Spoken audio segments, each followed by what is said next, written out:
श्रीमद् भगवद गीता 16वां अध्याय दैवासुर संपद विभाग योग यानी दैवी और आसुरी गुणों का भेद। श्री भगवान बोले, हे अर्जुन, भय का सर्वथा अभाव, अंतःकरण की पूर्ण निर्मलता, तत्वज्ञान के लिए ध्यान योग में दृढ़ स्थिति, सात्विक दान, इंद्रियों का संयम, भगवान, देवताओं और गुरुजनों की पूजा, यज्ञ और शास्त्रों का अध्ययन, भगवान के नाम गुणों का कीर्तन, स्वधर्म पालन के लिए सहनशीलता तथा मन, वाणी और शरीर की सरलता, ये सभी दैवी गुण हैं।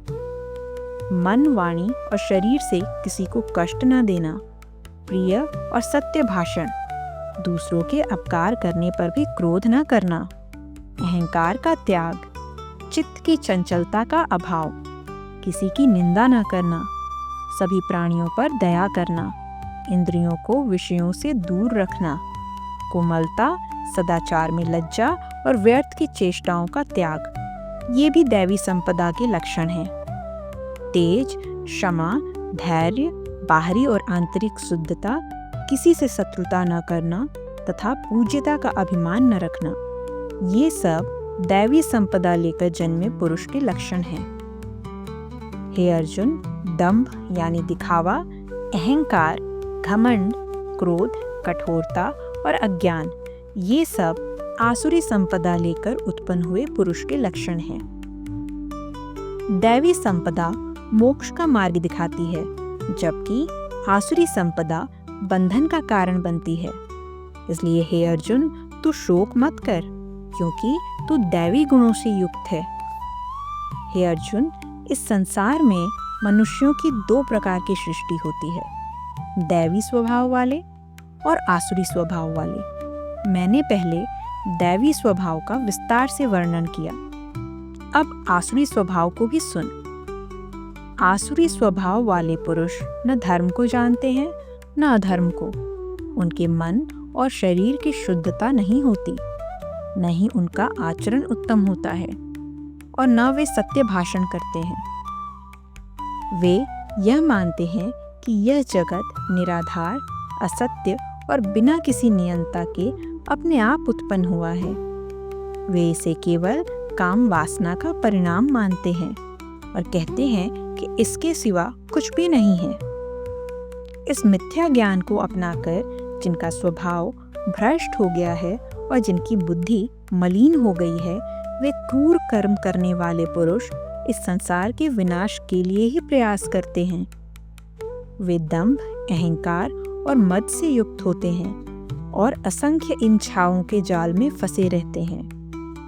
वे अज्ञान के कारण मिथ्या सिद्धांतों को अपनाते हैं और दुराचार के मार्ग पर चलते हैं।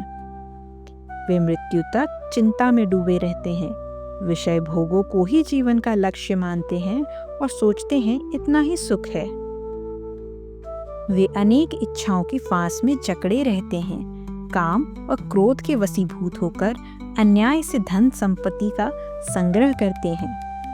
वे सोचते हैं मैंने आज इतना धन कमा लिया और आगे और अधिक प्राप्त करूंगा, मेरे पास पहले से इतना धन है और यह और बढ़ेगा। मैंने अपने शत्रु को मार दिया और अब दूसरे शत्रुओं को भी मार डालूंगा। मैं ही ईश्वर हूँ, मैं ही सबसे शक्तिशाली और ऐश्वर्यशाली हूँ, मेरे समान और कोई नहीं है। मैं बहुत धनी और बड़े परिवार वाला हूँ। मैं यज्ञ करूँगा, दान करूँगा और भोगों का आनंद लूँगा। इस प्रकार अज्ञान से मोहित होकर विभिन्न भ्रमों में पड़े हुए विषय भोगों में अत्यधिक आसक्त आसुरी लोग अंततः गहरे अंधकार और नरक में गिरते हैं। वे स्वयं को श्रेष्ठ मानते हैं और धन और मान सम्मान के मद में चूर रहते हैं। वे केवल नाम मात्र के लिए यज्ञ करते हैं और शास्त्र विधि का पालन नहीं करते। वे अहंकार, बल, घमंड, कामना और क्रोध के वशीभूत होकर दूसरों की निंदा करते हैं और अपने और दूसरों के अंतर्यामी परमात्मा से द्वेष रखते हैं। इन पापी, क्रूर और घमंडी लोगों को मैं बार बार आसुरी योनियों में जन्म देता हूँ। हे अर्जुन, ये मूर्ख जन्म जन्मांतर तक आसुरी योनियों में जन्म लेते हैं और अंततः और भी नीच गति को प्राप्त होते हैं।